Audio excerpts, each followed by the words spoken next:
Good morning. Welcome to the Light on Suitability podcast with your host, Elizabeth Comeau.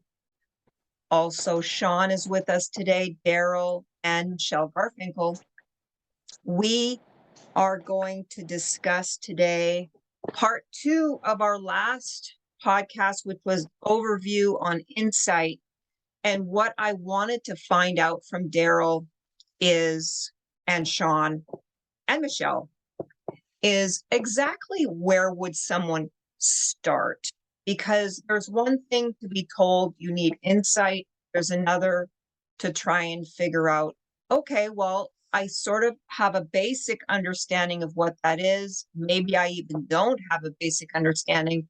Where do I start? So I don't have insight. I don't know where to get insight. What do I do? So I am going to turn it over to Daryl to give us a primer on, just went to my consultation hearing. I've been told I need to have a vocation, a GED, stay disciplined free, get parole plans. And I'm also told to get insight, learn about my causative factors, learn about my character defects, my triggers, my contributing factors, and everything in between. So I would like to know if you're speaking to the family members on behalf of their loved ones to help them guide their loved ones into finding insight, all the tools, resources, and everything else they can do to gain insight between now and their parole hearing. Another word that is being used as well is self-awareness.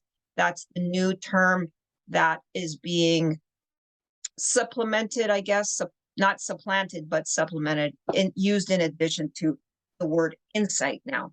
So Daryl, why don't you take it away and then we'll move on as we see fit. Good morning, and thank you everyone for being at the podcast, Sean, Elizabeth, and Michele. This is a very, very important topic, insight. We chose to start our new program because without insight, no one will be released from prison. Insight, first and foremost, is having the ability to explain the motivation behind the crime that was committed. What I mean by that is one needs to understand the mind state and the emotional condition that they were in at the time that they allowed themselves to commit the crime. And in doing so, it takes a lot of diligence, a lot of honesty, and a commitment to yourself and to your freedom. I went to the board a number of times, and I was denied because I lacked insight. I didn't know what it was. I thought because I had education, because I've completed self-help groups, I went to AA, I went to NA, I thought that I understood what insight was. But when insight was explained to me, what was necessary to attain it, I was like, wow, I had no clue. Because in order to gain insight, you have to delve deep into yourself. You have to find out who you were at the time that you committed the crime. And many of us who participate in self-help groups, we use, like Sean mentioned previous week, timelines to where we find out who we were at 5 years old, 10 years old, 15 years old, 20 years old, and then we go and we fill in the gaps, the in-betweens. So I needed to go back to the year that I committed my crime, which was 1988, and ask myself honestly, who was I? What was I going through? What was I feeling? What was I thinking? And as I may mention, I was a very insecure person. I was a gang member. I accepted criminality as a way of life. I was codependent. I was a follower. I was very immature. I was 17 years old, of course. Very irresponsible. I was resentful toward my parents. I was rebellious towards authority. So these are all character defects. And these character defects, as I may mention previously, they develop into the causative factors that led to my criminality. And not only did you have to understand what your defects were, who I am, what we call today self-awareness, how did these things come about? Because when you go to the board and I told them I was insecure, they said, well, how do you know that? We had to go back to the drawing board. I couldn't just come up with a bunch of terms that we call character defects without being able to explain exactly what they were. For instance, I was insecure because I lacked confidence in myself, and for many, many different reasons. But like I made mention, one of the biggest reasons were when I was young, growing up, and my parents split up. I, for some reason, thought that it was my fault. No one ever, never implied it, never insinuated it. Just young boys, we take on this responsibility for whatever happens in our household, and I lived with that for 35 years, and it wasn't even reality. And going to my groups, I had to come to groups with my parents were adults. I was a child. They they can make a decision not to be with one another, and it has nothing to do with me, nothing to do with them loving me, nothing to do with them abandoning me. But in my little bitty mind, I thought they didn't love me no more because we weren't going to be a family. I thought I was being abandoned when I wasn't being abandoned. I thought I needed a substitute family when I didn't need a substitute family. They didn't quit the family; they just couldn't live with each other as married couple. So a lot of us have issues, self-imposed issues, and unless you go back and identify these things and feel what you felt, you won't be prepared to get out of prison because you're going to come home still with those same issues. Um, I was a gang member because I wasn't happy with myself. I sought a substitute family, as again, thinking my family didn't love me and understand me. And I had poor associates. I had people who made really bad decisions. And when you're in a circle of people making bad decisions are really easy for you. And that's how it was for me. So I took on bad, I started making bad decisions. I was a codependent. I became a follower. Again, thinking that I had an abandonment issues. I had never been abandoned. My family was always there for me, but again, you take on this mindset, and it's flawed, the thinking process. But this is where I had to go all the way back to find out who I was, and then I had to learn again. How did I deal with my insecurity? I had to learn how to love myself. I had to learn to love who I am. I had to do positive self-talk, and these are things you learn when you go to these groups. And without the groups, without people like Sean, you don't get it, because we used to have to talk to each other and help each other and convince each other that we could be better people, that we are better people. For instance, a gang member. I went to Criminal Gangs Anonymous, CGA. I'll have to disassociate myself from my gang member friends and from that whole lifestyle. And then I needed to develop new associates in order to be a better person. Because the new associates, they don't want to deal with me when I was with the gang members. So I had to go through that process. And that was a tedious process because I had to feel like I was alone all over again, just to gain new associates. My abandonment issues, again, like I said, I had to gain understanding that my parents divorced when I was 9 years old was their choice, and it was no fault of mine. And then I had to, and then I continued to receive intense family love. So a lot of things like we talked about, how did you gain this insight? What's the necessary steps? It's hard, and you have to be honest, and you have to become an open book. But if you're serious about change, you're serious about being free, then these steps are going to be easy for you. As painful as they are, they're easy. And Sean was with me during a lot of this process. We did it together. So before I say more, Sean, please share with us this insight process, or what they call today self-awareness. For me, I had no clue about, as Daryl said, what insight was. And so I just thought insight was knowing why I committed my crime, right, at that time. But the board wanted to know, what was happening in our lives that made us become selfish, no empathy, no caring for other people's feelings, what they're going through. And so always have to revert back to our thinking. Like, what made me start thinking to where I didn't care about no one's life, no one's feelings, nothing, right? It was only about me.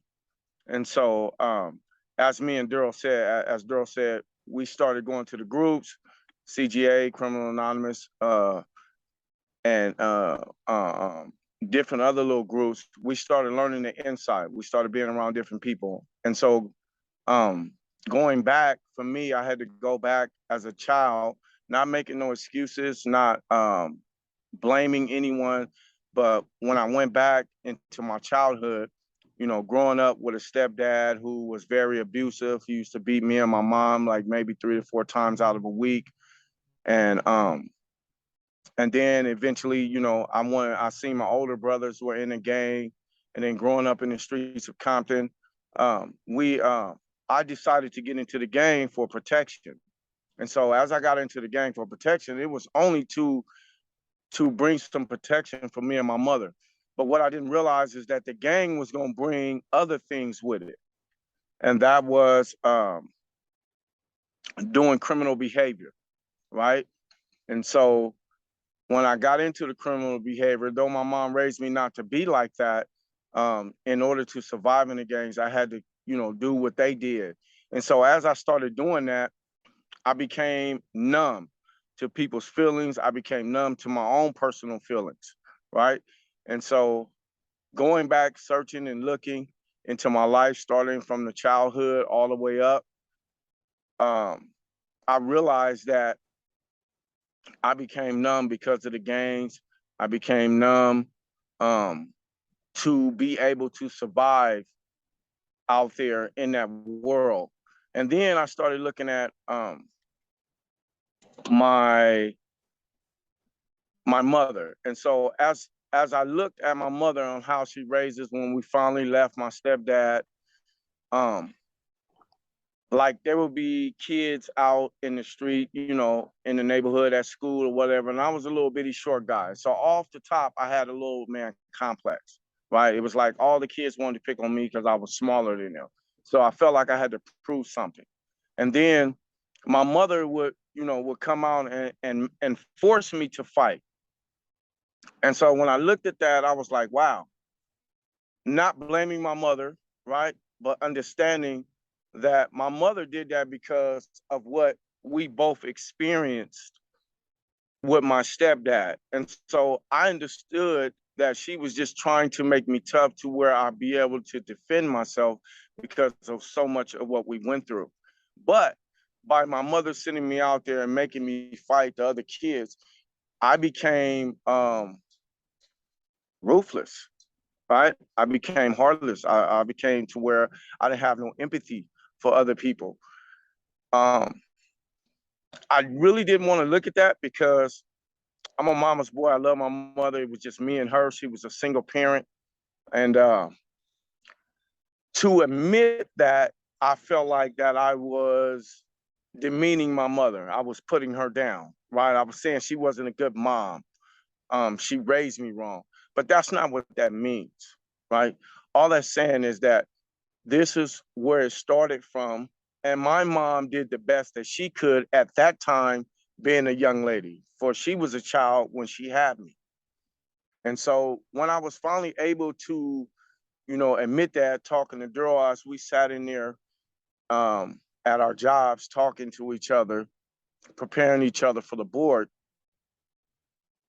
I realized that it was okay. And then at the time, my mother had just got killed in a car accident. So I was really skeptical about saying that. But, like Daryl put it, he was like, you're not putting her down. Daryl and other mentors, you're not putting her down. You're just acknowledging how you started becoming and thinking the way you did that ended up taking you, which is a causative factor, which caused me to commit my crime as I got older and all the other crimes as I grew up, right? And so when I understood that, I was like, okay, I see where it comes from. I'm not making an excuse for my criminal behavior. I'm not blaming my mother or anything like that. I'm just looking at where it started at. How did I become this person to where I wanted to join the gang? And then I started doing all the criminal behaviors in the gang, where I started having no empathy for people, where I became heartless, where I became selfish, right? And so once I started seeing these different things on how I became this person, it was easy for me to start correcting myself, right? And start dabbing into them areas to change my insecurities. I was short, little, insecure. And then and I remember making a commitment saying that I would never, ever let anybody beat up on me or beat up on my mom or just women, period, in my family. And so I became super protective over women in my family, just women, period, right? And so once I realized these things and I started changing that, right, then it was easier for me to start having empathy. Now, I'm not going to say it happened overnight, right? Because remember, my thinking in this game world um, was cruel and evil. And so it took practice. It took years, right? But once I started doing that and looking at that, it became a lot easier to think differently. And like Daryl said, we had to start removing ourselves from the gang members and start hanging around people who were like-minded like us, that was going in the same direction as us, right? Um, Hanging around people who we wanted to be like, to think like, and act like, and respond like. And so once again, it wasn't easy, but it started happening gradually, right? The more we hung around people, the more we talked with people who would think differently, and our circle became different. So if I went to Durrell and I had an issue with someone that I felt that they disrespect me, with Durrell would just give me a different outlook on things. And that became easier, as in with our old crowd, they'd be like, let's go get them, right? It didn't matter that they seen me going in a different direction. It didn't matter that they seen that I was trying to come home, that I was trying to change, that I wasn't trying, that I was changing my life. Because I don't believe in try. Either you're going to change your life or you're not going to change your life, right? And so me and Daryl would talk to each other and just, look at things differently. Like maybe that person's having a bad day. Don't take things so personal, right? Because and don't allow that little man complex to rise up. Don't allow your insecurities to feed your mind with something that's not there. And so that was a struggle, but it became a lot more easier as I did it more. And so we use this concept as so say it's people walk through a field all the time, and say maybe the field first starting off has a lot of grass. But as people continue to walk through this field, the grass that they walk on eventually goes away and it's just like dirt. And then right on the sides, it's all grass. So that's the way our brain is, right? And so I needed a new pathway, right, to walk through. And so I created a new pathway, which was a new way of thinking. And so that's what started me in the change in my life. But insight is very important. Um, I hope that people wouldn't give up or get discouraged because of what they see other people getting denied at the board or what's going on around here. Change doesn't happen overnight. You just didn't become, me and Daryl didn't become a monster overnight. It gradually happened. Like we were good kids, right? But as we hung around and started doing things, and then, we started becoming this other person.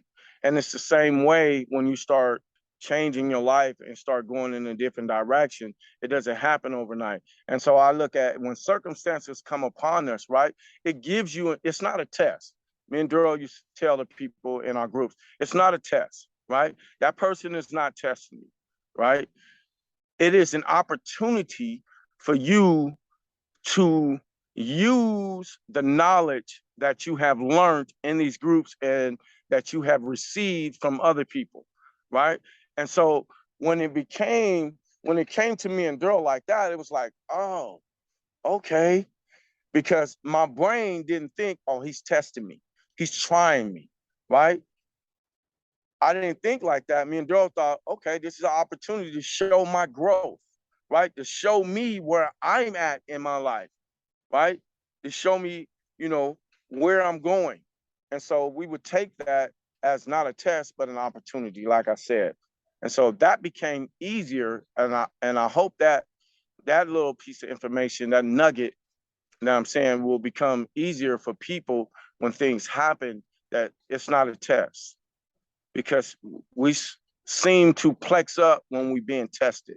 Either we give up or we rise up in the wrong way, right? But when it's told to you that you're given an opportunity to grow and to see where you at and to use the information that you have, then you realize, oh, I'm not going to die. It doesn't hurt, right?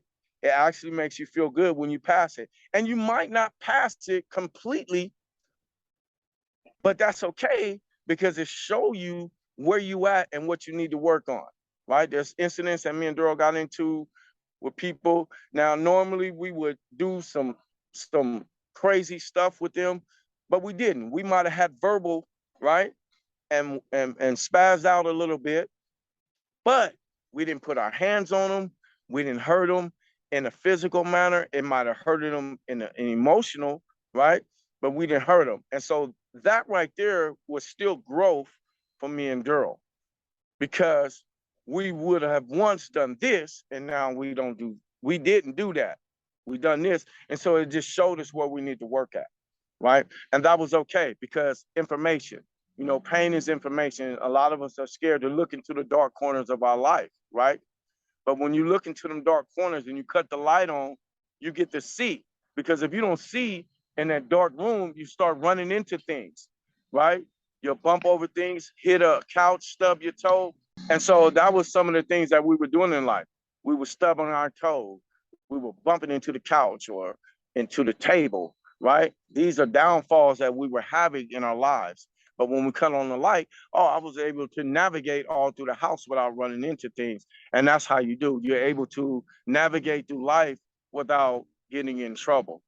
That's what Insight is about. Insight is about going back, looking into the dark places that you don't want to look at, admitting things that you might not want to admit, not blaming anyone, not making an excuse for things, but just understanding how I got from point A to point Z, which Z is when I committed my crime, right? Why did I do that? How did I get there?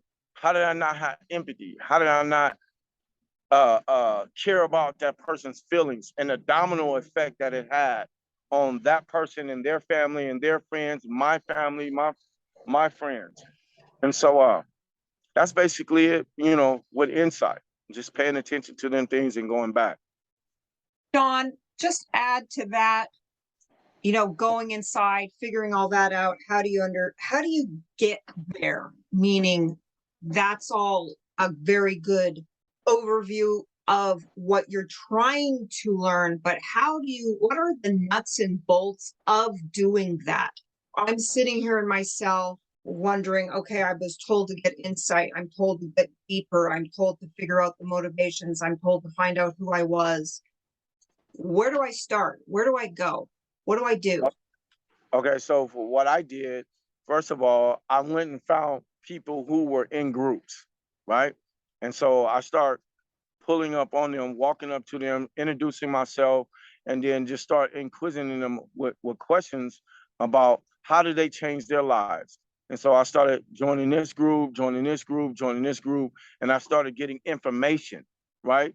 Information is powerful. And as I started getting this information, I started applying this information to my life.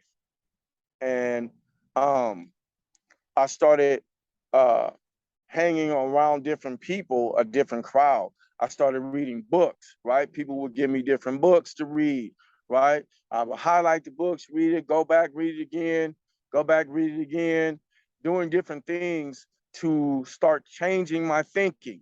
It always reverts back to our thinking. You have to change the way you think. And the way you change that is start reading books, getting information, asking questions to people you see going in a direction that you're going in, that you want to go in. And so that's how I started getting my insight. That's how I started changing. Excellent. And I think, Daryl, I've heard you mention how you went about that, where you started literally, okay, I'm told to get insight. And I think you mentioned writing letters to yourself and some other things. Can you add to that? Absolutely. First, I want to say this. We believe that everyone is good at heart initially. We believe that no one comes out the womb desiring to be a killer, desiring to be a gang member, desiring to be a drug dealer. As I may mention before I answer that question, I'm 100% certain that when my mother had me, when I was a little boy, she did not hold me in her arms and say, one day I'm gonna go visit this child in prison, or one day this person's gonna be a gang member, or one day this person's gonna murder someone, or one day this person's gonna sell drugs, or any of that. So, with that mindset, that I knew that the life that I chose was not the life that my mother wanted for me. It gave me a foundation. Okay. And I wanted to do something different, but I was weak. So I couldn't go tell people how I was feeling. So I used to write letters to me about me. And I used to write and tell me what I didn't like about me. And after I wrote the letter, most of the time I tore them up, put them, flushed them down the toilet, because I don't want nobody else to see all my insecurities and my flaws. But I started telling myself I have to do something about this. Another thing we learn is that bad behavior is learned behavior. Okay. And if I can learn to be bad or negative, which is a lot of energy, a lot of time, then I can also revert and go back to the state I was prior to. But give an example, and this is big because in order to gain insight, you have to ask a question. And this question, I know it blew me away. I knew it blew Sean away. What motivated you to commit your crime? What motivated you? The board asked me this 3 separate occasions. I got denied every time because I couldn't explain to them what motivated me to commit my crime. And I had to admit the fact that even though it was a drug deal that went bad, and I used to hide behind the fact that they were coming to rob me, so I was defending myself. There's no self-defense. So there is no self-defense when you're committing a crime. If I wouldn't have been selling drugs, no one would have came to try to rob me. There would have been no murder, first and foremost. So greed was the first thing I had to be honest about.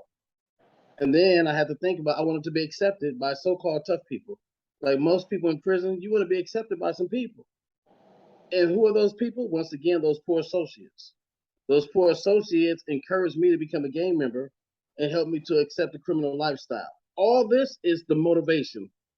And then, as a result of criminal lifestyle, poor associates joining the gang, like Sean mentioned, we began to lack empathy. We had no regard towards human life. And this is a process because at the bottom line, I didn't want to appear to be weak. That was my motivation. Everything, all those previous steps were taken because I did not want to appear to be weak because I was weak. Bottom line. So I had to assume responsibility 100%. And once you get there, then you still have to ask yourself, well, how did this happen? I mean, it's a big step. And then you delve into the criminal aspects of why you join a gang, why you become violent, and we know that gangs use violence just so they can have control over people. Okay, so when you're weak and now you have control over somebody, you think you're something. But that's part of what we call flawed thinking, because I still had a negative concept of myself. And everyone's hurtful words and opinions hurt me, so that made it easy for me to hurt them. I feel, well, you were hurting me, so I'm gonna hurt you. And having a distorted family concept also made things easy for me to go to the substitute family and believe in these people who I thought cared about me. But believe me, your criminal friends do not care about you. They're selfish, they're callous. If people care about you, they will want you to do something different. So once we start embracing these ideas and you feel like crap because you took on a new life and it meant nothing, there's no pension, there's no retirement, there's nothing to come with it. Now you start saying, I'm ready to do something different with my life. And now you start being honest and you start looking at yourself truly for who you really have become.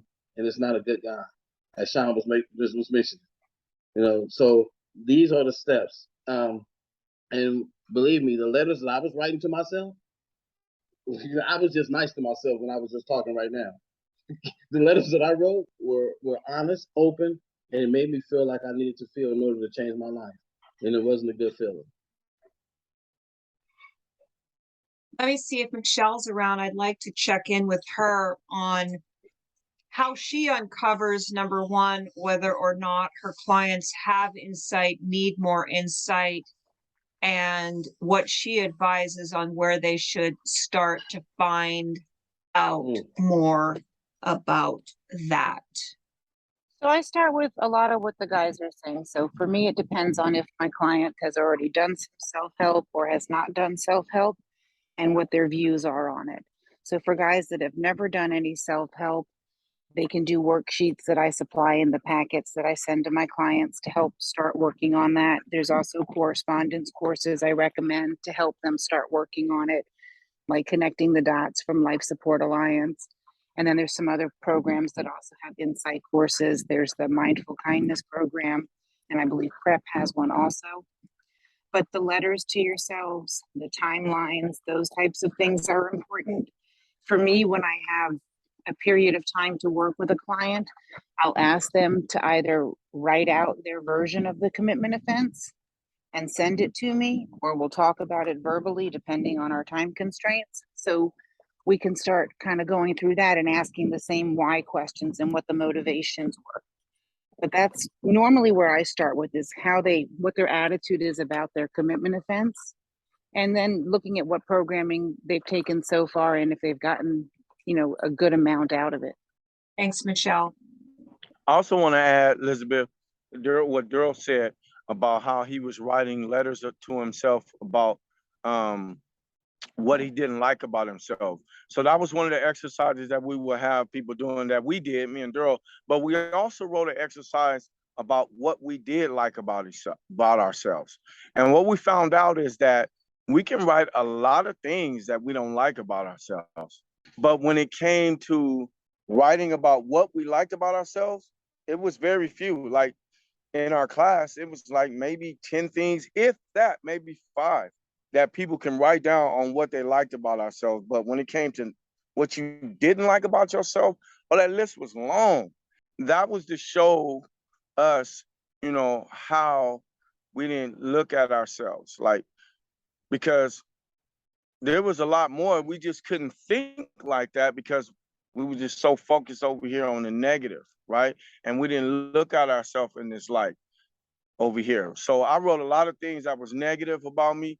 But at that time, now looking back now, I can say, man, there's a lot more things I could have wrote about that I liked about myself. Though I was a gang member, I still had a good heart. I still liked to helping people. It was just all different types of things that I could have wrote down that I didn't, because I couldn't see that in me at that time, right? Because I was just focused on the negativity that was going around in my life. So that's a good exercise, as Daryl was speaking about, writing a letter and then to yourself, and then writing about what you dislike, but also write about what you like about yourself. And then when you look at the letters that you write about that you don't like, then you start working on. Don't throw the paper away, save that, start working on that. Start working, okay, I don't like the way my anger just goes crazy. So now start working on your anger. Start taking courses that will help you dealing like AVP, to start helping you dealing with your anger classes. They have anger classes and stuff like that. Start reading books to help you deal with your anger. Whatever it is that you've written on your list, start working on that. You don't have to work on all of them at the same time, but just one at a time. It's like eating an elephant, right? How do you eat an elephant? One bite at a time. And so one step at a time, work on this, then work on that, and then work on that, right? And so that's how me and Daryl started changing our lives while we were incarcerated, right? We started working on one thing at a time, right? As we do out here. We're still working on things, right? That'll never stop. And so just remember that. And that goes for people inside and outside. If you're writing down things that you don't like about yourself, well, look at that list and pick something and start working on that. I want to add something to that, Sean. Criminals are not the only people. Gang members are not the only people who have character defects. Exactly. Everyone has character defects. Everyone needs to know what their causative factors to whatever life decisions they make are. And everyone needs to set up coping skills. Everyone needs to understand what their triggers are, internal, external, and how they can prevent themselves from making the same mistakes. So we want the families to understand it's not just your loved one who may have issues, because you all have issues too. We all do. And if we take the practice and apply it to everyday life, not only can the person that's trying to get out of prison become a better person, but he can also come into a better, he or she can come back into a better environment because the family's also making adaptive changes to the way that they live, the way that they think, and the way they believe and feel. Because many of our core beliefs started at home. And I want to add this, Sean, and we talked about this, and like we talked about when you were young and you used to have to go out and fight, so that your mom could make sure that you knew how to defend yourself. I tell people, our parents, they gave us the best they could, but we need to be twice as good. We don't look at it as if it was a negative, because without those skills that you had, you wouldn't have survived those years in prison. You wouldn't have survived those years growing up in the city of Compton. So a lot of things may have looked negative. There's pluses to it. And now you can manage that. And now we teach people how to defend themselves. Now, had you never known that, you wouldn't be able to teach people how to defend themselves today. So, I mean, there's a lot of pluses to it. But I really just want, and we are trying to encourage and motivate as many people as possible to this reversion that we're calling people to, meaning bringing them back to their natural state before they chose any path that led to their destruction. Reversion is the name of our game, and this is what it's all about. Insight, self-awareness leads to reversion. I love it. I love it. I want to wrap it up with Daryl letting us know what's on board for next week. I think we're going to talk about character defects a little more next week. Very important, so that we can get to know who we are, how we, and what our defects of character are, so we can be aware, correct them, change them, manage them, and then be a better person for the people that's around us. So we're going to talk about character defects next week. Appreciate that, Daryl. Does anybody else have anything they would like to chime in about before we say goodbye? I just wanted to add one thing in the writing of the letters to your former selves and writing out your version of the commitment offense. I also recommend that you write out the version of the commitment offense from your victim's perspective. And that's going to open your eyes to a lot of things. And a lot of the documents I recommend writing, I do not recommend submitting to the board. A lot of them are just to help you prepare yourself and get yourself ready to understand who you were, because you have to show what was inside of you then. And one step deeper is, how come there were other people like you with the same problems and they didn't follow your path?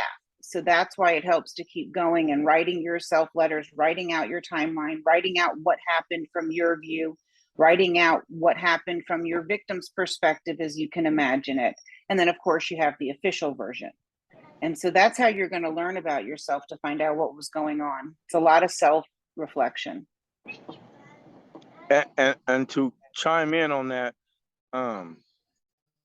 what you were saying, Michele, as you're writing these letters, when it comes time for board, right, it's going to be a lot easier for you to write your victims' letters, all the letters that you need to write for board, and you're going to be able to put it in the right way.